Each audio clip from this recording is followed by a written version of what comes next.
अस्सलाम वालेकुम गाइस, क्या हाल है आपके। आई होप आप सब ठीक होंगे। मैं हूं हसनैन बासी और आप देख रहे हैं मेरा YouTube channel CS study with Hasnain. तो आज हम दोबारा इंटरनेशनल रिलेशंस को डिस्कस करेंगे। प्रीवियस लेक्चर के अंदर हमने थ्योरी डिस्कस की थी और मैंने आपको नियो लिबरलिज़म और नियो रियलिज़म की एक्सप्लेनेशन भी दी थी। तो आज मैं बेसिकली आपको नियो लिबरलिज़म को फर्दर एक्सप्लेन करूंगा और आपको समझाने की कोशिश करूंगा कि उस नियो लिबरलिज़म के अंदर जो मैंने आपको बताया कि नियो लिबरलिज़म के अंदर थ्योरिस्ट कहते हैं कि कंट्रीज़ को आपस में कोऑपरेट करना चाहिए।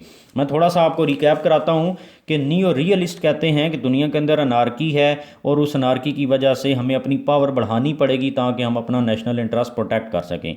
लिबरल्स कहते हैं ठीक है, दुनिया के अंदर अनार्की है लेकिन आप पावर पॉलिसीज़ बनाने के बजाय आप एक दूसरे के साथ कोऑपरेट करें ताकि उस कोऑपरेशन के ज़रिए आप अपने कॉमन इंटरेस्ट को अचीव कर सकें। आज बेसिकली मैंने इस कोऑपरेशन की फ़र्दर आपको एक्सप्लेनेशन देनी है कि ये कोऑपरेशन जो वहाँ पर मैंने आपको बताया था कि कंट्रीज़ कहते हैं कोऑपरेट करें, तो वो कोऑपरेशन किस तरीके से होगी और आप उसको कैसे प्रमोट कर सकेंगे और फिर आपके कॉमन इंटरेस्ट जो हैं वो अचीव होंगे। तो ये theoretical debate of neo liberalism है और ये इमैनुअल कैंट ने ये एक्सप्लेनेशन दी है इन थ्री पैटर्न्स। तीन पैटर्न्स के ऊपर इमैनुअल कैंट ने नियो लिबरलिज्म को एक्सप्लेन किया है और ये आपको समझना ज़रूरी है। नंबर वन, जो पहली पैटर्न या पहली डायमेंशन उन्होंने ली, दैट इज़ लिबरल इंस्टीट्यूशनलिज्म, जिसको हम विल्सोनियनिज्म भी कहते हैं। आपको पता है विल्सोनियनिज्म इसलिए कहा जाता है कि पहले मैं आपको बताता हूँ इंस्टीट्यूशनलिज्म क्या होता है। कि to achieve common interest country should make global institutions.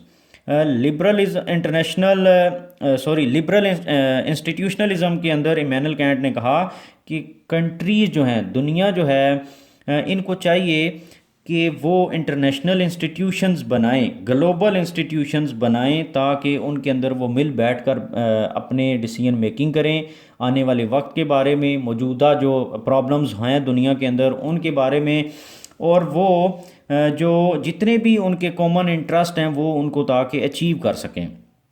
अब कोऑपरेशन तो ऐसे ही होगी ना, जब फॉर एग्जांपल यूनाइटेड नेशन है, वहाँ पर पूरी दुनिया के मुल्कों की मेंबरशिप है, तो जब वो वहाँ पर बैठते हैं तो क्या होता है, जो भी फॉर एग्जांपल क्लाइमेट चेंज है या इस्लामोफोबिया है या कोई और मसला है, तो वहाँ पर सारे बैठते हैं और फिर मिलकर वो वहाँ पर डिसीजन मेकिंग करते हैं कि हमें क्या करना चाहिए इसके ऊपर। इसी तरह सार्क है, रीजनल ऑर्गेनाइजेशन है, south Asian association regional cooperation, तो साउथ एशिया के जो मुल्क हैं उनके जो प्रॉब्लम्स हैं वो वहाँ पर बैठ के हल करें। तो वो कहते हैं कि लिबरल इंस्टीट्यूशनलिज्म क्या है कि ग्लोबल इंस्टीट्यूशंस बनाए जाएं ताकि वहाँ पर बैठकर कंट्री जो हैं वो अपने इश्यूज़ को डिस्कस करें और फिर उनका सलूशन निकालें। तो इससे क्या होगा, कोऑपरेशन होगी, कोऑपरेशन बढ़ेगी एक दूसरे के साथ और फिर सारों की कॉमन इंटरेस्ट। देखें, अब क्लाइमेट चेंज है तो ये किसी एक मुल्क का मसला नहीं है, पूरी दुनिया का मसला है। टेम्परेचर ऊपर जा रहा है, वाटर टेबल नीचे जा रहा है और इस तरीके से इश्यूज़ हैं सारी दुनिया को। तो वो कहते हैं कि जब सारे मिलकर बैठेंगे तो यूनाइटेड नेशन के अंदर तो मसला हल हो जाएगा और सारे इसके लिए स्टेप्स लेंगे, तो इस तरीके से कोऑपरेशन मज़ीद बढ़ेगी और सारे अपने कॉमन इंटरेस्ट को अचीव कर पाएंगे। तो विल्सोनियनिज्म इसे इसलिए कहा जाता है क्योंकि वुड्रो विल्सन जो थे वो अमेरिकन प्रेसिडेंट थे और इन्होंने वर्ल्ड वार वन के बाद लीग ऑफ नेशन बनवाने में अपना एक इम्पोर्टेंट रोल प्ले किया था।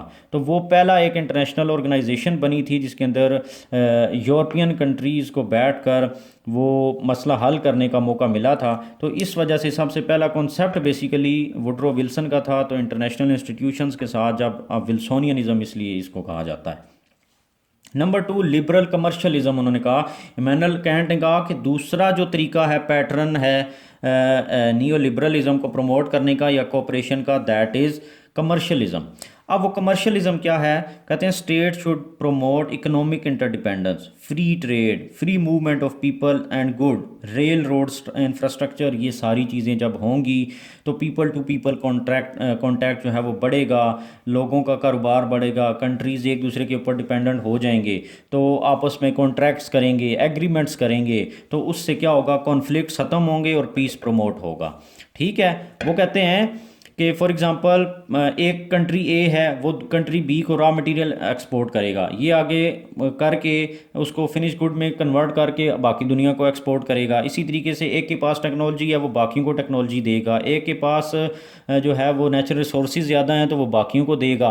तो वो कहते हैं इस तरीके से जब आप इंटरडिपेंडेंस, ठीक है, एक दूसरे के ऊपर डिपेंडेंस और वो भी इकोनॉमिक इंटरडिपेंडेंस बढ़ाएंगे, तो फिर पीस ही पीस होगा। फिर वहाँ पर विशियस साइकिल, अनार्की, ये सारी चीज़ें वहाँ पर नहीं आएंगी, फिर वो ख़त्म हो जाएंगी।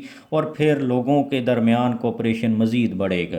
और फिर कोऑपरेट जब लोग करेंगे तो फिर लिबरल कमर्शलिज्म हम इसको बोलेंगे। और इस तरीके से दुनिया जो है वो पीस की तरफ जाएगी और पावर पॉलिसीज़ नहीं बनेगी, बल्कि लिबरलिज्म प्रमोट होगा। तीसरी जो डायमेंशन या पैटर्न उन्होंने बताया, दैट इज़ लिबरल इंटरनेशनलिज्म।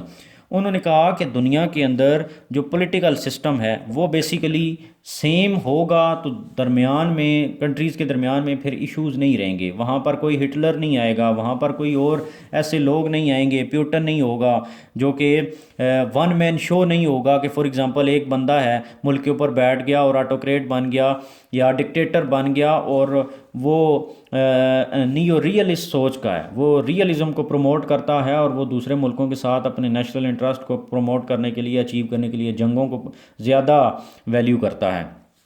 तो वो कहते हैं कि जब ऐसा नहीं होगा बल्कि डेमोक्रेसी होगी। वो कहते हैं इंटरनेशनलिज्म को क्या कह रहे हैं कि पॉलिटिकल सिस्टम सेम हो, प्रमोशन ऑफ डेमोक्रेसी। ये इंपॉर्टेंट है कि जब आप डेमोक्रेसी को प्रमोट करेंगे तो डेमोक्रेसी से क्या होगा एट इंटरनेशनल लेवल, तो डेमोक्रेटिक डिबेट्स होंगी, लीडरशिप अकाउंटेबिलिटी उसकी हो सकेगी। जो लीडर होगा एक मुल्क का, उसकी अकाउंटेबिलिटी आप कर सकेंगे, और पीस प्रमोट होगा। ठीक है, जब सेम पॉलिटिकल सिस्टम होगा, डिसीजन मेकिंग तरीके एक तरह के होंगे, और फिर जो भी ऊपर लीडर बैठा हुआ है मुल्क का, पब्लिक उसकी अकाउंटेबिलिटी कर सकेगी, वो उसको वन मैन शो नहीं करने देगी, वो उसको रियलिज़म को प्रमोट करने की इजाज़त नहीं देगी। जब भी वो कोई काम करेगा तो पब्लिक उसकी अकाउंटेबिलिटी करेगी।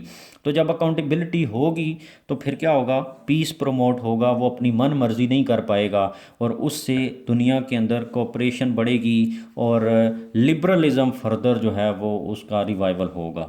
तो इमैनुअल कैंट ने ये 3 पैटर्न्स के अंदर नियो लिबरलिज्म को प्रमोट किया। लिबरल इंस्टीट्यूशनलिज्म, कमर्शियलिज्म और इंटरनेशनलिज्म। बड़ा आसान है।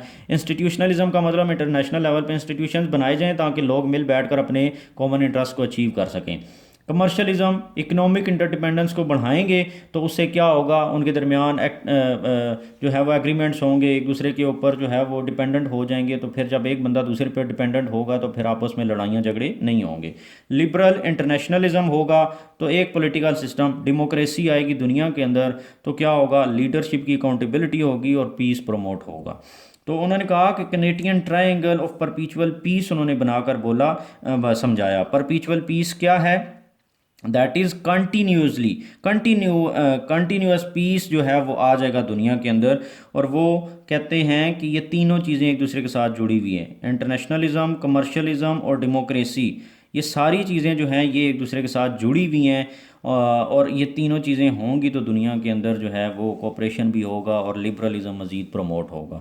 तो आप इस ट्रायंगल को, कैनेडियन ट्रायंगल को याद रख लें कि इंस्टीट्यूशनलिज्म, कमर्शियलिज्म और इंटरनेशनलिज्म इस तरीके से आपस में जुड़े हुए हैं।